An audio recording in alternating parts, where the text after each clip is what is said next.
جاگے ملازمین زندہ باد جاگے ملازمین زندہ باد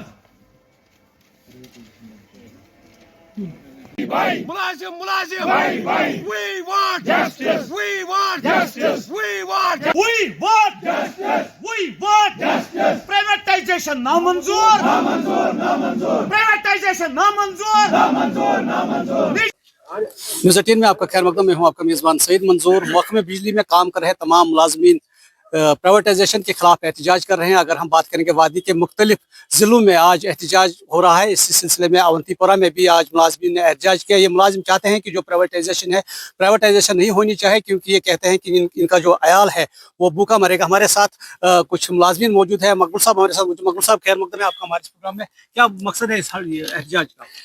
اس اعزاز کا مقصد یہی ہے کہ ہم گورنمنٹ کو، چاہے JNK-UT کی گورنمنٹ ہے، چاہے انڈیا میں کہیں بھی جو پاور سیکٹر ہے، اس پاور سیکٹر کو گورنمنٹ پلان بنا رہا ہے کہ یہ پورا پرائیویٹائز ہو جائے۔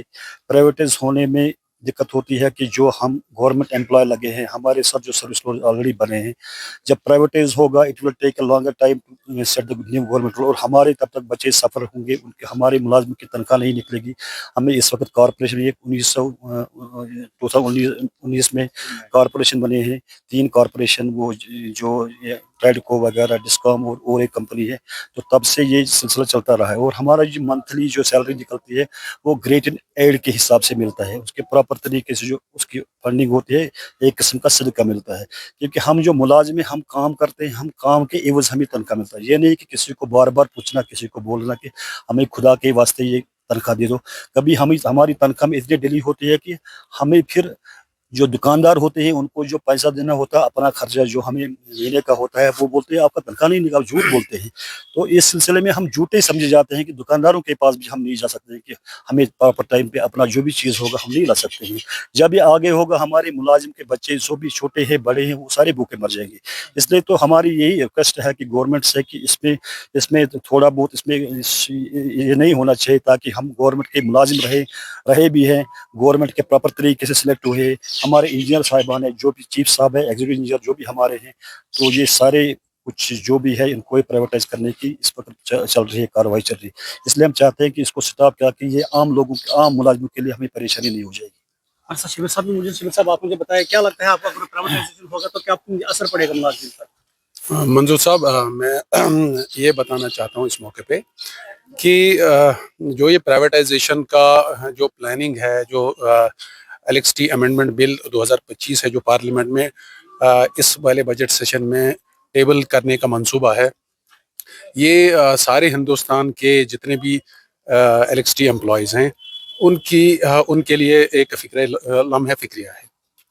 تو اسی لیے national coordination committee of LXT employees and engineers اور آل انڈیا پاور انجینئرس فیڈریشن کے کال پہ آج پورے انڈیا میں جتنے بھی LXT امپلائیز ہیں، چاہے وہ چیف انجینئر کی لیول کا ہو یا ایک ڈیلی ویجر کی لیول کا ہو، سارے اپنی اپنی جگہ پہ اسٹرائک پہ بیٹھے ہیں۔ ابھی تک تو یہ سٹ ان پروٹیسٹ ہے، اور اس کے بعد جیسے بھی کال آئے گی، نیشنل لیول سے جو بھی کال آئے گی، ہم اس کو فالو کرتے رہیں گے، کیونکہ ہم چاہتے ہیں کہ جو یہ LXT امینڈمنٹ بل کا پروویژن جو پارلیمنٹ میں رکھا گیا ہے، اس پہ نظر ثانی کی جائے، اور نظر ثانی اگر گورنمنٹ اپنی لیول پہ نہیں کرتی ہے تو پھر ہم جو اپنا پروٹیسٹ ہے وہ کسی بھی لیول پہ لے جا سکتے ہیں۔ کیونکہ ابھی تک ہم نے جو بھی پروٹیسٹ ہم آج کر رہے ہیں، اس میں جتنی بھی اسینشل سروسز ہیں یا پبلک سروسز ہیں، وہ کوئی ایفیکٹ نہیں ہو رہی ہے۔ لیکن ہو سکتا ہے آگے جو بھی national coordination committee of engineers اور LXT امپلائیز کی کال ہوگی، جس لیول پہ بھی اس پروٹیسٹ کو لینا پڑے گا، ہم بالکل لے جائیں گے۔ بہت بہت شکریہ۔ آپ نے سنا، یہ تھے کچھ انجینئر صاحبان ہمارے ساتھ۔ ان کا کہنا ہے کہ اگر اس پر نظر ثانی نہیں کی گئی تو جو احتجاج ہے اس میں شدت کی جائے گی، تاکہ جو پھر اسینشل سروس ہے وہ بھی بند ہو جائیں گے۔ نیوز 18 کے لیے میں اونتی پورہ سے سعید منظور۔